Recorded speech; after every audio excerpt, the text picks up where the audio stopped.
Well, good afternoon. It's great to be here in St. Petersburg again. We got a number of folks that have joined us. I have Senator Galvano and Representative DeSigli from here in Pinellas County. Thanks, Nick, and thanks, Bill, for what you've done. I got John Vasquez, Suncoast Police Benevolent Association. And then we got a lot of folks associated with the hotel and lodging and restaurant industry. Danette Lynch, Florida Restaurant and Lodging Association, Mary Beth Hansen, owner of Paradise Grill, J.T. Corrales, Operations Director for Krabby Bill's, Eric Potts, General Manager, Bella's Italian, Heather Dawkins, Senior Manager, The Canopy at Birchwood. So thank you all for coming. I have an announcement today, but before I do that, I just want to make some comments. We had a big unveiling of some proposed legislation on Monday in terms of maintaining law and order, public safety, and supporting the men and women who wear the uniform. And part of the reason we did that is some of the activity we see throughout the country. What we saw here in St. Petersburg the other night with mobs harassing innocent people who were just enjoying a meal at a restaurant is simply unacceptable. If you go out here in the state of Florida and you're sitting in a restaurant, you should be able to do that in peace without having some lunatic come up and yell in your face. I think that should be dealt with anyways, but our legislation will certainly do that. It's simply unacceptable to allow that type of behavior here in the state of Florida. And so for those law-abiding men and women who just want to live their lives, we got your back. More help is on the way. Today's announcement is something that we discussed a little bit yesterday. We had a Zoom roundtable with some real esteemed scientists from Stanford Medical School and Harvard Medical School discussing a whole range of issues about the COVID-19 pandemic, but also specifically some of the mitigation measures in terms of businesses that have been done. In the state of Florida, we probably are the most open big state in the country. I mean, if you look, we've had theme parks operating for many months. Of course, the beaches, hotels, restaurants. We had some places in the Panhandle that had record summers. Other places did well. Some other places were a little slower, partially because of local restrictions. Some of them just from the natural lag in tourism that we've seen. But I think we've been able to put a lot of people back to work over the last few months. And then obviously have more to do. So today we have a lot of folks from the restaurant industry. They've been working very hard, have had operating under 50% capacity indoors. They've been doing a lot outdoors, but in Florida over the summer, that's not always the easiest. That will get a little bit better going forward as the weather cools. But in the state of Florida, we are today moving into what we initially called Phase 3. And what that'll mean for the restaurants is that there will not be limitations from the state of Florida. And in fact, we're also cognizant about the need for business certainty. There have been some local closures and other types of restrictions. And so the order that I'm signing today will guarantee restaurants operate, will not allow closures. They can operate at a minimum of 50% regardless of local rule. And then if a local restricts between 50 and 100, they've got to provide the justification and they've got to identify what the costs are involved with doing that are.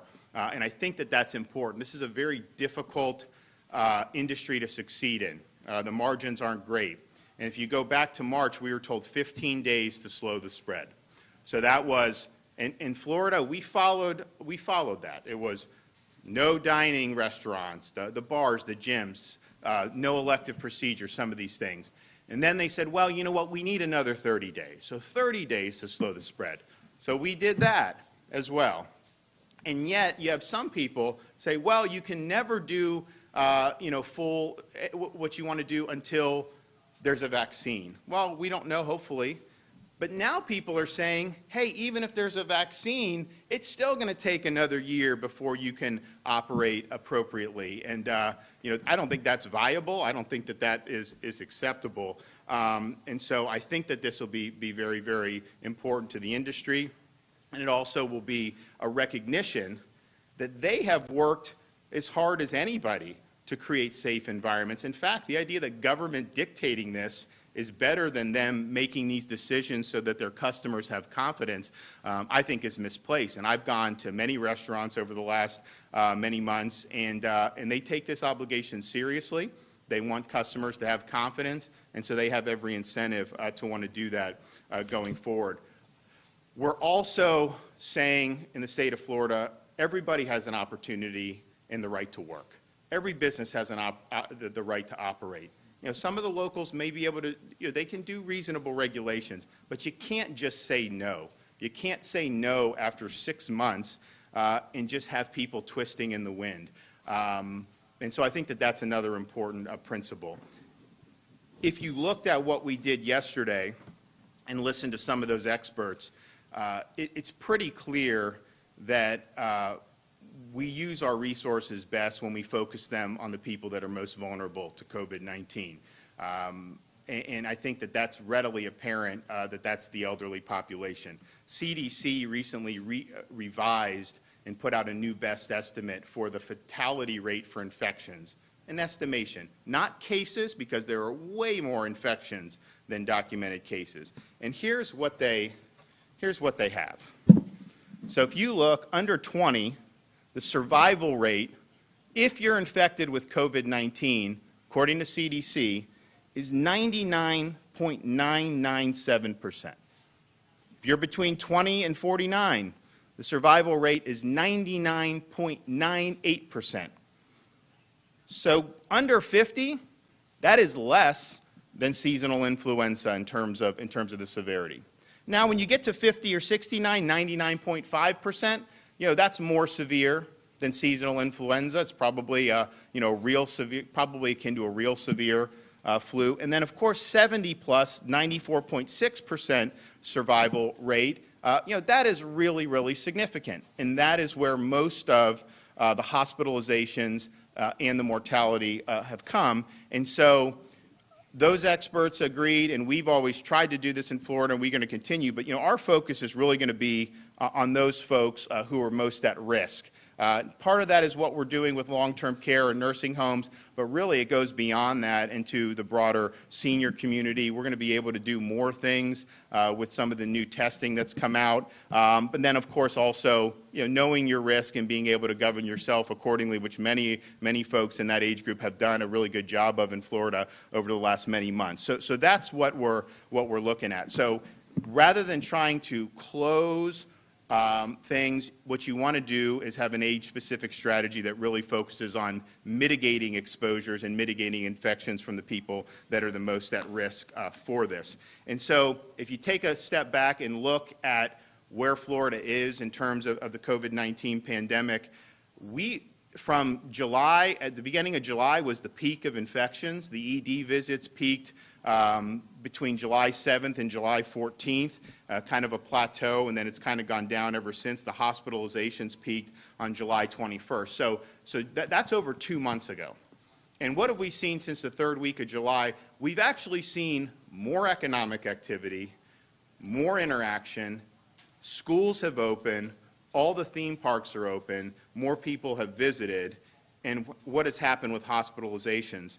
COVID-positive hospitalizations are down 76% since the July peak.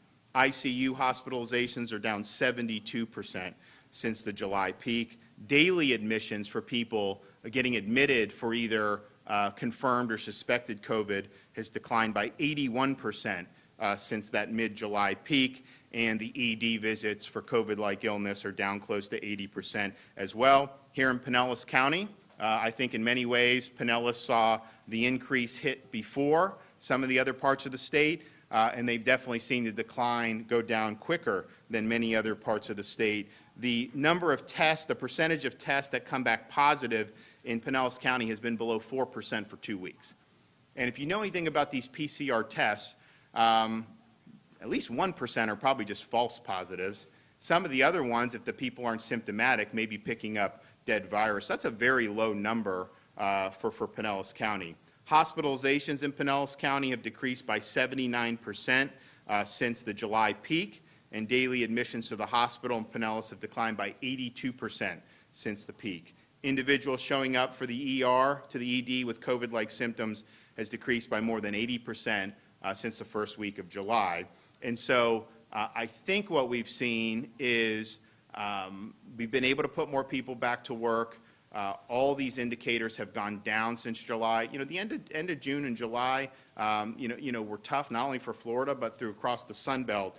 But you've seen steady progress going in this direction. And so we need everyone to be able to go to work. We need people to be able to be in school. We have over 1.1 million students who are in person having instruction. We've had schools open since at least August 11th in parts of the state, and certainly at least a month almost every place in the state except southern Florida, although Palm Beach County is open for in-person, and Broward and Miami-Dade are going to start soon. So that's very important. Our universities have people that are in person, the students. That's important to do. We have college sports. We have high school sports. Of course, the NFL with fans in most parts of the state, which I think is great.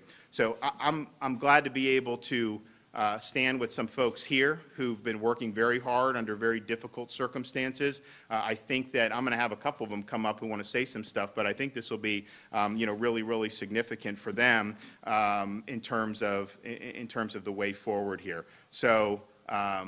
Is anyone who wants to come up and talk about anyone from the restaurant? Go ahead. Sure. Yep. Well, first of all, I'd like to commend Governor DeSantis for his leadership throughout this pandemic. I've said multiple times to friends and family how truly grateful I am that he's the steward of our state. Today is a big step for us as restaurateurs in the road to recovery. We employ almost 500 people pre-pandemic, so it's been a long road, but we're working hard to get back on. And I think that this gives us a real fighting chance. So I'm very grateful for you and just grateful that we had the opportunity to be here and see this through. Can you tell them about your restaurant, where you're located? Yeah, so we're a 38-year-old business located down on Indian Rocks Beach. We have multiple other locations along the coastline and a few inland. So we were very exposed at the beginning of this pandemic, and we're fortunate to be where we are today, and we still got a long way to go, but this is a very big step in the right direction. It's Krabby Bill's. Yeah, it's Krabby Bill's Indian Rocks Beach. What's your name? I'm sorry. Tell us your name. My name is JT Corrales. I'm the Director of Business Development. Well, Governor, echoing JT there, I want to thank on behalf of the industry, number one, you recognizing how hard they've worked to stay in business. There's probably never been a more challenging time for our restaurants and our hotels, not only the owners, all the workers, and you've just created a lot more jobs today, too, that I think certainly needs to be recognized. But the opportunity for us as patrons, we hope and encourage that we'll have people going out even more now. And we thank you very much for all that you've done for both the restaurants and the lodging. Bill?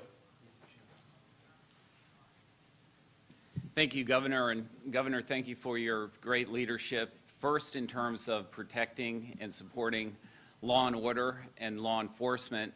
And I really appreciate the measured approach that you've taken with the economy and the business community as we've navigated this pandemic, and I appreciate the business leaders standing here with us. What I'd like to share with you all today is because of these decisions and the measured approach, starting at the plaza level, the governor's office, and then through the legislature, we saw our revenue collections for the state of Florida, our August collections, and they were $177 million over post-pandemic estimate.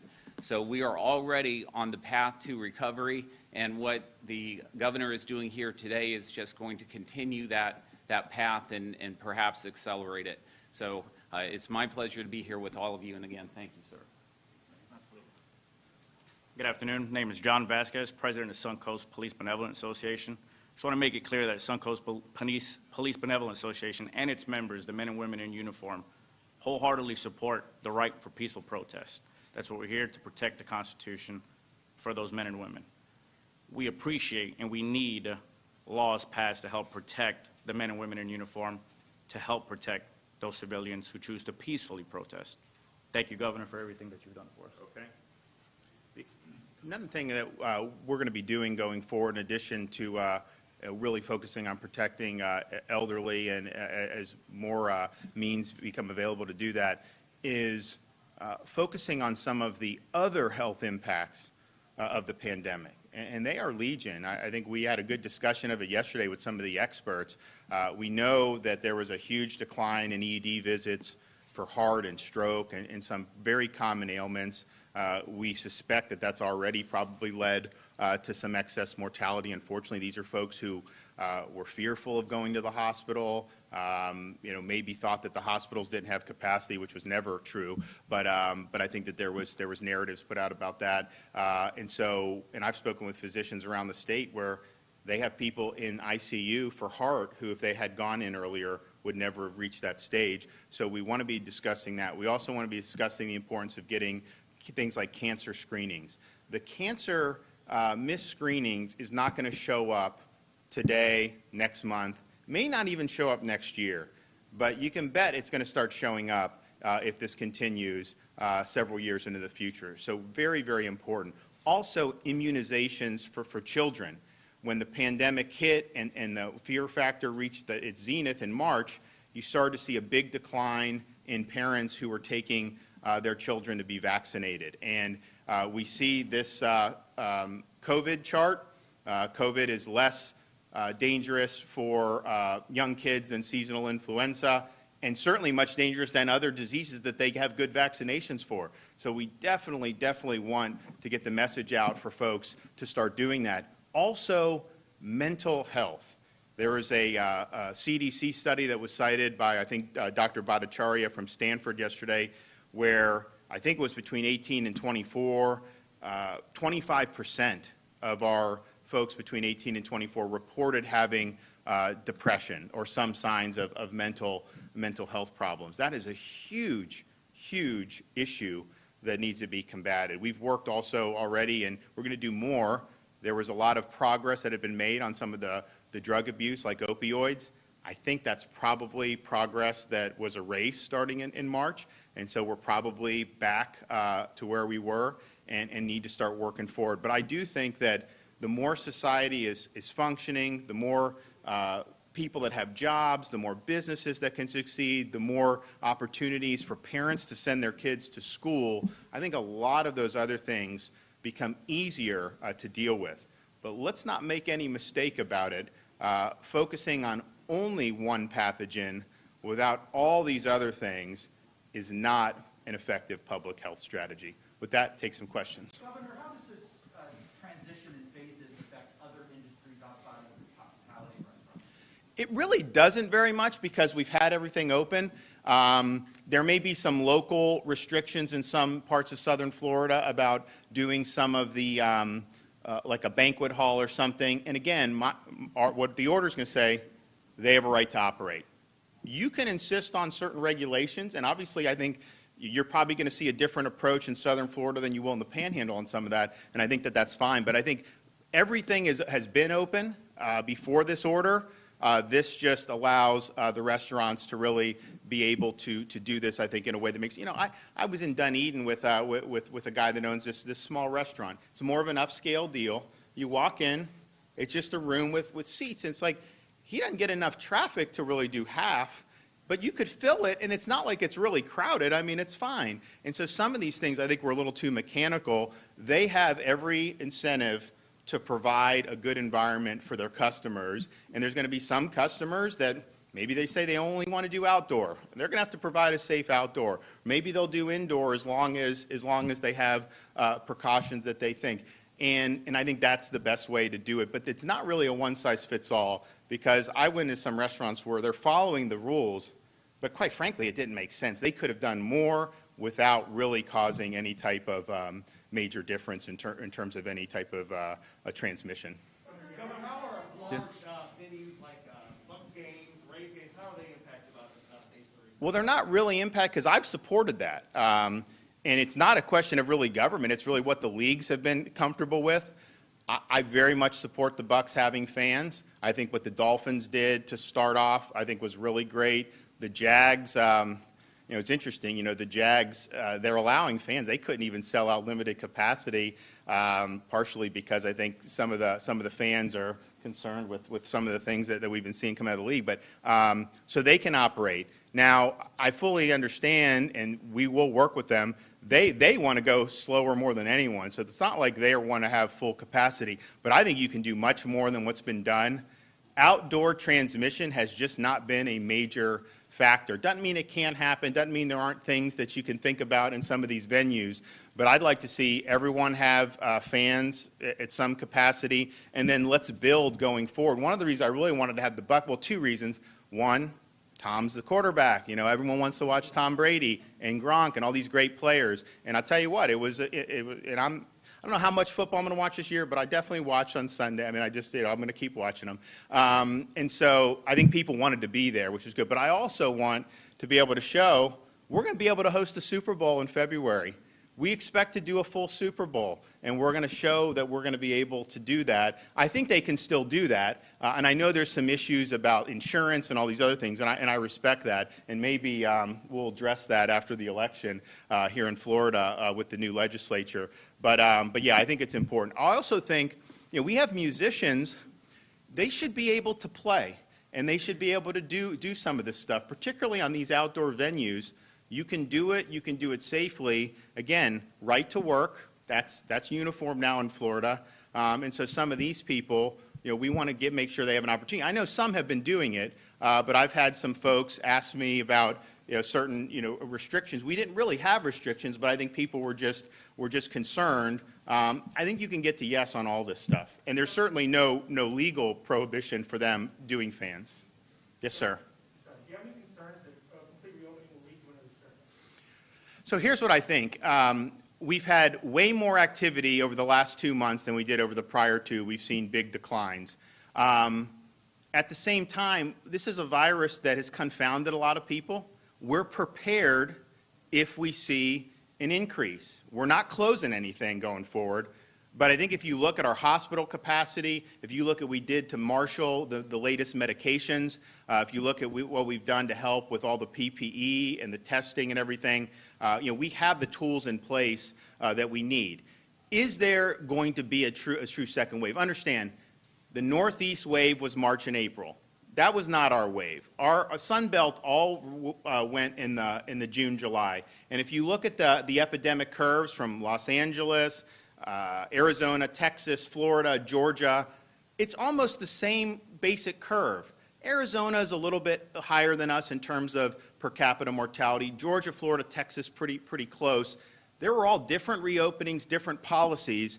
And so, and then Los Angeles, obviously, they were one of the most restrictive of any place, and they basically had the similar thing that we had to deal with. So I think we're ready to deal with it. But the question is has there been a second wave anywhere? I think we should prepare for that, but there has not yet been. What you see in Europe is a lot of cases, very few hospitalizations, but in the areas that you're seeing it, those are areas that weren't really affected the first time. So we'll be ready for it. I think people should still understand that the virus, it doesn't go away. I mean, even if you have a vaccine, it doesn't go away because the chance of the vaccine being 100% effective is very small. So it's going to be at a minimum endemic. And so that's why I think it's so important, to focus on the risk to the folks who are especially vulnerable for this. That's going to continue to be an issue. We're going to continue to be supporting our long-term care and nursing homes. And then also some of the things. So yesterday I was with the president, and anytime you get near them, they make you do a test. And I say, I'm not symptomatic. I don't need to do it, but they make you do it. Well, there's a new Abbott test that's like a card. You could actually put it in your pocket, open it up. They do some swab, and it's an antigen test, 15 minutes. They're producing millions and millions and millions of those a week. So that gives us an opportunity to say, okay, it's been the case where if you have a 20-year-old grandkid, you may not have wanted them if you're 80 years old, although many of the seniors do. I mean, it's interesting. When we did the visitation for the nursing homes, everyone was so happy because it's like, some of these folks were telling us, I want to live to see my family. And when some of the family members came with the PPE and the mask, some of the residents said, take off your mask, I want to see you smile. So sometimes we think we know what folks want and that they're all so fearful of this. I think people have taken proper precautions, but I think a lot of people really want to be able to live. So, but we have the ability, though, if you want, you could potentially have these 15-minute tests for younger people who are going to visit older relatives, and really try to use the resources to make sure that the folks who are older can do as much as possible with protections. And so I think we're in a much better position now than we were in March and April, but I think we're even in a better position June. I mean, we built up what we needed to do. We never had hospital capacity overrun or anything like that. We were prepared. Right now, if you look at our hospital capacity, I think we have 24% of all beds are empty and 23% of ICU beds are empty. That's actually not a good thing for hospitals. They want to run these at higher capacity than that. That's much more empty beds than before the pandemic began. Part of that, I think, is just the lagging willingness of people to go in and to seek the treatment they need. So we do want people to go in and do that. But I asked those experts. So we had Martin Kaldor from Harvard Medical School, Jay Bhattacharya from Stanford, Mike Levitt from Stanford, who's a Nobel Prize winner. And I said, do you have any concern about hospital overrun, having watched this virus in different continents, different countries, and different U.S. states? Do you think it will overwhelm the medical system? They all said no, no, and no. And remember, when we did the 15 days to slow the spread, the whole reason was to buy time so that the hospitals weren't overwhelmed, which obviously would be bad for corona patients, but also all the other patients. And so I think the U.S. as a whole has clearly succeeded in doing that. I think our hospital system is completely capable of handling it. In fact, if anything, the hospital needs more patients and some of these other reasons, and some of the other health reasons to be able to go. So, but I would just tell people, the fact that you continue to move forward with the economy, it doesn't mean that the virus disappears. And so people should just understand it's something that we're going to have to deal with. But just as all those experts said yesterday when we had our thing, doing that from a fetal position where society flounders, people are out of work, kids aren't in school, that is not going to work, and that's not the way forward for us.